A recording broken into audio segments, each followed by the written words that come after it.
En fait, mon rêve pour l'entomophagie, c'est évidemment, de faire découvrir ça à un maximum de personnes. Je vois dans les épiceries une section dédiée à l'insecte.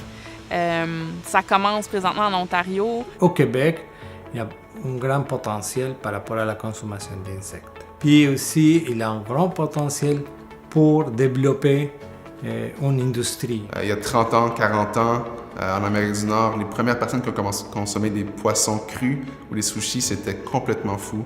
C'était un défi, c'était de l'audace d'essayer de faire ça. Rapidement, ça a vraiment pris popularité. Et maintenant, c'est rendu qu'à chaque coin de rue, il y a un sushi shop. On est déjà à 2,5 milliards de personnes qui mangent des insectes. Je le vois que ça s'en vient. Récemment, on a reçu une super subvention d'Agriculture Canada. Cette subvention-là va nous permettre de faire pendant 1 an et demi recherche et développement sur le ténébrion. Ténébrion qu'on va pouvoir proposer à l'alimentation humaine.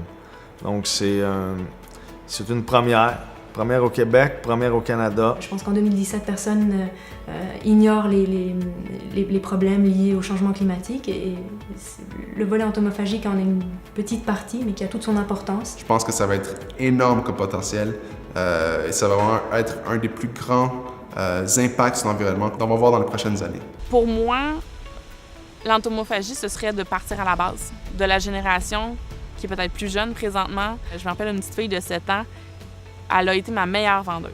Elle est allée chercher tous les adultes, elle les ramenait, puis elle disait « Ah, c'est super bon, c'est super bon! » Là, le parent est comme mal à l'aise de ne pas goûter.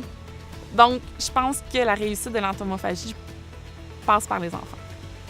Pour faire connaître la consommation d'insectes, pour faire connaître l'entomophagie, chacun a la disponibilité de participer dans ce gros effort que présentement les amis de l'insectarium sont en train de faire.